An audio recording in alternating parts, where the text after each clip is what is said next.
Cut అవుతూ ఉంది, కొంచెం మీరు సరి చేసుకోండి. నాగార్జున రెడ్డి గారు, మీరు చాలా కాన్ఫిడెన్స్గా ఉన్నారు, మీ పార్టీ మళ్ళీ కూడా వచ్చేస్తుంది నో డౌట్ అనే ఒక కాన్ఫిడెన్స్తో బాగా చెప్తున్న పరిస్థితి కనిపిస్తుంది.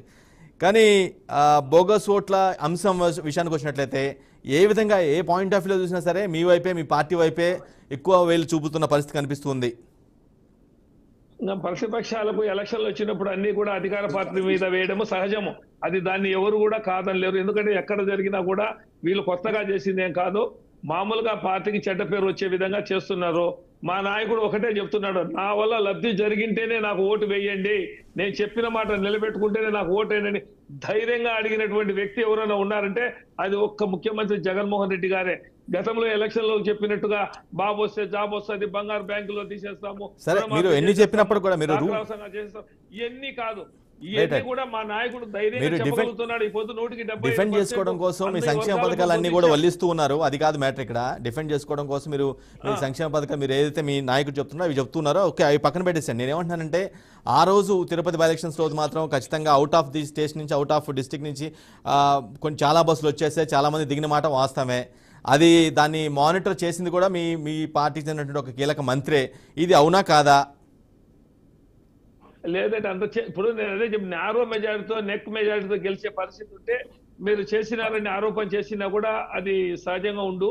కానీ అది వాస్తవం కాదు. ఇప్పుడు దూర ప్రాంతాల నుంచి వచ్చినటువంటి వాళ్ళకు కొంతమందికి ఎక్కడైనా ఇప్పుడు మా ఏరియాలో బై ఎలక్షన్ జరిగింది బద్వేల్లో, బెంగళూరులోను, ఇక్కడ మహారాష్ట్రలోను, ఇక్కడ హైదరాబాద్ లోను వేల మంది ఉన్నారండి. వాళ్ళు బస్సుల్లో వచ్చారు, లేదు నేరో మెజారిటీ అని మీరు మాట్లాడుతున్నారు కానీ బట్ అప్పుడు ఆ సమయంలో, ఆ బై ఎలక్షన్ సమయంలో మీ పార్టీ అధినేత చాలా స్ట్రిక్ట్గా దాన్ని తీసుకున్నారు. చాలా కీలకమైన ఆదేశాలు ఆ జిల్లాకు చెందిన నేతలకి ఇవ్వడం జరిగింది. మేబీ అందుకో మీ అధినేత ప్రెషర్ నేపథ్యంలోనే ఆ విధంగా చేశారేమో, అలా కూడా అనుకోవచ్చు కదా? లేదు, అంత చంద్రబాబు మా జగన్మోహన్ రెడ్డి గారు ఆ విధంగా చేసే ఆలోచనలో లేడు. అట్లా చెప్పడండి, ఏదన్నా కూడా కరెక్ట్ గా చేయాలి, కరెక్ట్ గా ఉండాలని మా నాయకుడు గారు చెప్తారండి. రైట్. తిరుపతి నగరపాలక సంస్థ ఎలక్షన్స్ కూడా అపహాస్యం చేశారు. నామినేషన్ వేసేదానికి వందల కొద్దికి జనాన్ని లైన్ లో పెట్టారు. ఆడ నామినేషన్ చూస్తే 4-5 అయినాయి. వందల మంది లైన్ లో నామినేషన్ వేసేదానికి ఎందుకు పెట్టారు? పోలీసులు ఎందుకు చోద్యం చూశారు? తిరుపతిలో ప్రతి ఎన్నిక కూడా అన్యాయంగా, అక్రమంగా చేశారు. దేవుని సన్నిధిలో చేసిన ఈ తప్పుకి ఖచ్చితంగా కూడా దేవునికి వీళ్ళపైన చర్య, వాళ్ళ దీనికి తగిన విధంగా దేవుడు గుణపాఠం చెప్తారని ఆ వెంకటేశ్వర స్వామికే మేము అప్పచెప్తా ఉన్నాం. ఎందుకంటే ఓటరు కీనే వీళ్ళు అధికారులు వైసీపీ శ్రేణులకు ఇచ్చేసినారంటే ఇప్పుడు కూడా రాష్ట్ర ఎన్నికల కమిషన్ లో ఓట్లు దొంగలు పడ్డారని కథనాలు వస్తున్నాయి, మీరు చూస్తా ఉన్నారు. రాష్ట్ర ఎన్నికల కమిషన్ లోనే ఆఫీసులో వేరే మనుషుల్ని చొప్పించి మొత్తం ఆ డేటా అంతా కూడా లాక్కున్నారనే కథనాలు వస్తున్నాయి. ఈ విధంగా పనులు చేసి, మంచి పనులు చేసి ఎన్నికల్లో పోటీ చేస్తే అభ్యంతరం. ఈ రోజు మా డిమాండ్ ఒకటే, ఏదైతే ముఖ్యమంత్రి జగన్మోహన్ రెడ్డి ఇదే అంశం పైన ఆ గవర్నమెంట్ ను కూడా ఈరోజు బర్తరఫ్ చేయాలి. అదే కాకుండా ఈరోజు ఏదైతే వాళ్ళ పార్టీ దీన్నే కూడా రద్దు చేయాలి. ఎందుకంటే వైసీపీ ఇలాంటి అక్రమాలకు పాల్పడింది కాబట్టి వాళ్ళ గుర్తింపుని కేంద్ర ఎన్నికల కమిషన్ రద్దు చేయాలని, అదేవిధంగా ఈ గెలుపు ఎవరైతే అక్రమంగా గెలిచారో వాళ్ళకి దీన్ని కూడా రద్దు చేసి శ్రీమతి పనబాక లక్ష్మి గారిని విజేతగా ప్రకటించాలని తెలుగుదేశం పార్టీ పరంగా మేము డిమాండ్ చేస్తాం. నరసింహ యాదవ్ గారు, మీరన్న పాయింటే మనం పరిగణలో తీసుకుందాం. కానీ అక్కడ వచ్చిన మెజారిటీ చాలా బేవచ్చమైన మెజారిటీ వచ్చింది, లక్షల్లో మెజారిటీ వచ్చింది. మీరు అనుకున్న ఆ బోగస్ ఓట్ల మైనస్ చేసినా సరే వాళ్ళ లక్షల్లోనే వాళ్ళ మెజారిటీ ఉంది. వాళ్ళకంటే కూడా మీ అపోజిషన్కే కొద్దిగా ఎక్కువ ఉంది, అవకాశం ఉంది, వాళ్ళు చేయడానికి వాళ్ళే ప్రయత్నించారేమో అన్న వాదన కూడా వాళ్ళు బలంగా వినిపిస్తున్నారు. ఎందుకు ఇప్పుడు ఈరోజు మీరు చెప్పినట్టు పోలీస్ స్టేషన్ లో ఎన్ని అక్రమ కేసులు పెట్టారు వెనుకబడిన వర్గాల పైన. మాజీ మంత్రుల్ని, ఈ రాష్ట్రానికి, ఉమ్మడి రాష్ట్రానికి ముఖ్యమంత్రికి శ్రీ నారా చంద్రబాబు నాయుడు గారిని అక్రమంగా అరెస్టు చేసి ఈ రోజు వీళ్ళు నీతులు వల్లిస్తే ఎవరు నమ్ముతారండి? కనీసం 70 చంద్రబాబు నాయుడు గారు సాక్ష్యాధారాలతో దొరికితే ఆయన బెయిల్ వచ్చేదాని కోసం రకరకాల జబ్బులు పెట్టి అన్ని రకాలు చేశారు. ఎన్ని కేసులు ఈ రోజు జగన్మోహన్ రెడ్డి ప్రభుత్వం తీసుకున్న ప్రతి నిర్ణయం పైన కూడా హైకోర్టు గాని, సుప్రీంకోర్టు గాని తప్పు పెడితే రాజీనామా చేసి వెళ్ళిపోయి ఉండాలి యారికి, వేరే వాళ్ళు అయితే. నీతికి, నిజాయితీకి. అవునవును, చంద్రబాబు నాయుడు గారు అన్ని కేసులు గత 30 ఏళ్ల నుంచి కూడా స్టేల మీద నడుస్తున్నటువంటి సబ్జెక్ట్ అయింది. కోర్టులు కొట్టినా లెక్కలేదు. వీళ్ళు అన్యాయంగా అక్రమంగా కేసులు పెట్టి కోర్టులో నిలవకపోయినా లెక్కలేదు. 16 నెలలు జైలు శిక్ష అనుభవించాము. చంద్రబాబు నాయుడు కూడా జైల్లో పెట్టాలన్న దృక్పథం సబ్జెక్ట్ డిబేట్ అవుతుంది. ఉందో దాన్ని బట్టి ఇతరులు వాళ్ళ చెల్లెలు చెప్తా ఉండే సమాధానం చెప్పండి. 16 నెలలు అక్రమంగా జైలు పెట్టారు. మీరున్న అధికారంలో ఉన్నప్పుడు ఏ ఒక్కటైనా బయట తీశారా? జగన్మోహన్ అక్రమంగా ఆ రోజు కాంగ్రెస్ పార్టీ తెలుగుదేశం పార్టీ కుమ్మక్కై ఆయన జగన్మోహన్ రెడ్డిని 16 నెలలు జైల్లో పెట్టారు. ఈ రోజు సిఐడి సాక్ష్యాధారాలతో రుజువు చేసింది. ఈ రోజు సాక్ష్యాధారాలతో రుజువు చేయడం జరిగింది. రాజధాని భూమిలో కూడా గోల్మాల్ చేశారు, రాజభవనాలు అక్రమాలు జరిగాయి. దానికి సంబంధించి ఫ్లేవర్ అది ఇన్నర్ రింగ్ రోడ్డు కూడా మార్చడం జరిగింది. ఇవన్నీ సాక్ష్యాధారాలతో దొరికినాయి. అది రాజధానికి సంబంధించి ఆయన గ్రాఫిక్స్ లో చేశాడు తప్ప జగన్మోహన్ రెడ్డి కాదు చేసింది. మీ ఇద్దరికి రిక్వెస్ట్, ఇద్దరు అధికార రూలింగ్ పార్టీ అపోజిషన్ పార్టీ కాబట్టి బేసిక్ గా మీరు వాదించుకుంటున్నారు, కానీ సబ్జెక్ట్ డిబేట్ అవుతుంది ఈ క్రమంలో. కానీ వాళ్ళకి అధికారాలు ఇవ్వలేదని జగన్ కృష్ణమూర్తి ఎవరు? ఇప్పుడు ఏ పార్టీ చెప్పండి? జగన్ కృష్ణమూర్తి సత్యవేడి ఎమ్మెల్యే ఎవరు? ఏ పార్టీ? మల్లేశం గారు మీరు పాయింట్ రైట్ చేస్తున్నారు. మల్లేశం గారు రేపు పవన్ కళ్యాణ్ మీ మధ్యలో జరిగిన తర్వాత ఎంతమంది మీ మీద ఆరోపణలు చేస్తారో చూడండి. నాగార్జున రెడ్డి గారు, నరసింహారావు గారు, 1 minute వెయిట్ చేయండి ప్లీజ్. మీ మళ్ళీ అవకాశం ఇస్తాను. మల్లేశం గారు ఏదో పాయింట్ రైట్ చేస్తున్నారు. నాగార్జున రెడ్డి గారు, మళ్ళీ నరసింహారావు గారు 1 minute. నాగార్జున రెడ్డి గారు మీరు ఒక్కటి వినాలి. మీరు అత్యధిక మెజార్టీ గెలిచింది ఓకే, అది జరిగింది ఉప ఎన్నికలో అధికార పార్టీకే ఎవరు కూడా పట్టం కడతారు, దాంట్లో డిస్ప్యూట్ లేదు. ఇక్కడ వచ్చిందంతా దొంగ ఓట్లు. ఎవరు ప్రతిపక్షానికి మాత్రం అటువంటి అవకాశం సహకరించారు కదా.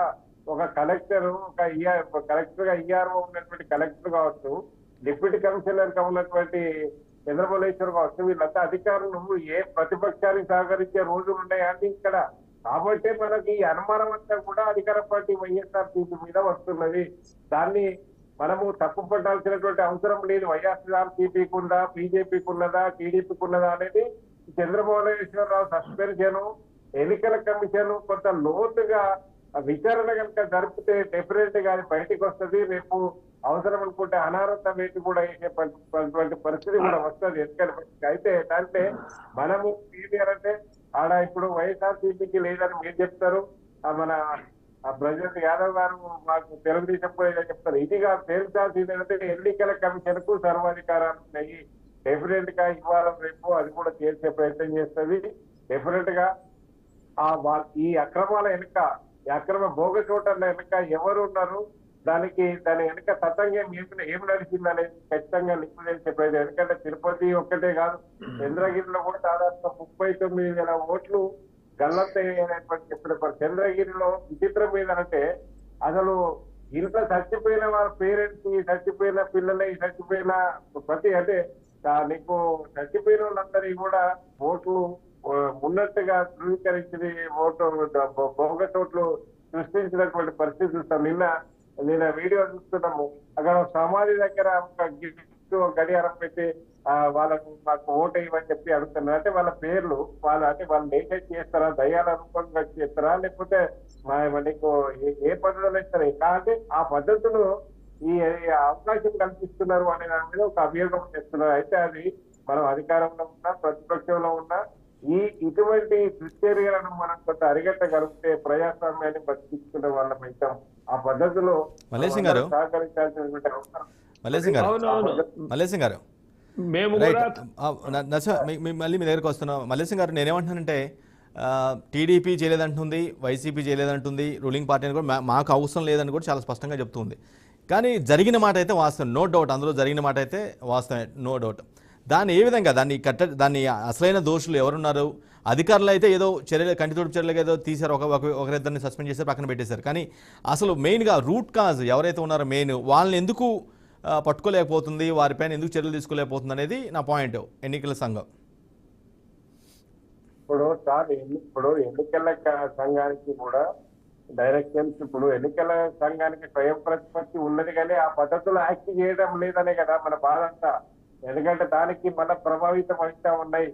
స్టేట్ గవర్నమెంట్ ప్రెషర్ ఉంటుంది, తర్వాత సెంట్రల్ గవర్నమెంట్ ప్రెషర్, ఆ, ఉంటుందా అనే దాని మీదనే కొంత ఇవన్నీ రాజ్యాంగ సంస్థలను కూడా వాడుకుంటున్నారు అనే దాని మీదనే ఈ ప్రజలంతా నమ్మకం పోతా ఉన్నది. కాబట్టి ఎవరు అవునన్నా కాదన్నా స్టేట్ గవర్నమెంట్ మద్దతుతోటే అధికారులు కొంత అతి ఉత్సాహంతో అది జరిగినటువంటి సందర్భం అయితే ఎవరు తీసిపారేయడం లేదు. ఎందుకంటే తెలుగుదేశం నాయకులు చెప్తే ఆ పోలీస్ ఆఫీసర్లు వింటారా, తెలుగుదేశం నాయకులు చెప్తే ఒక ఐఏఎస్ ఆఫీసర్ వింటారా?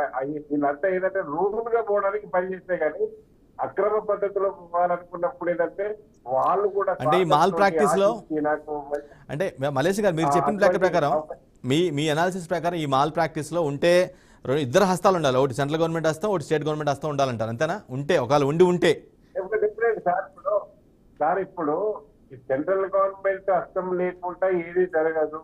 సెంట్రల్ గవర్నమెంట్ కాకపోతే వీళ్ళు ఆ పద్ధతులు ఇప్పుడు ఏమన్నా సార్ ఒక పాస్ ఇవ్వమని చెప్తారు. ఆ పాస్ ఎంతమంది పోతారు ఏంటి అనేది మనం చెప్పలేం కదా. కొంత చూడనట్టు అవలంబించడం వల్లనే ఈ అక్రమాలకు అవకాశం ఉంది. అయితే అది ఎన్నికల కమిషన్ దృష్టికి మాత్రం ప్రతిపక్షమే ఇప్పుడు అన్ని అంటే ముగ్గురు బీజేపీ, వైఎస్ఆర్సీపీ, తెలుగుదేశం ముగ్గురు కూడా ముద్దికాల మీద లేచి మాది కాదంటే మాది కాదు, మీరే అంటే మీరే అని చెప్పి కొంత ఇష్యూలు అయితే బయటకు తీసుకొచ్చారు. అది మునుముందన్నా దాన్ని కట్టడి చేసుకోవడానికి ఒక అవకాశం ఉంటది.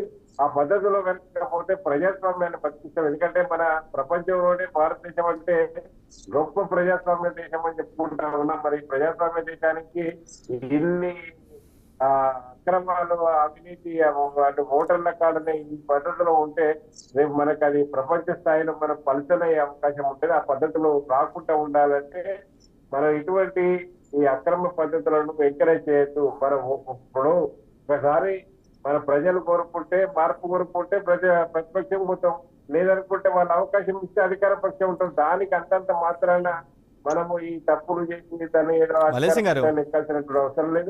నాగార్జున రెడ్డి గారు ఒక మాట చెప్పారు, వాళ్ళ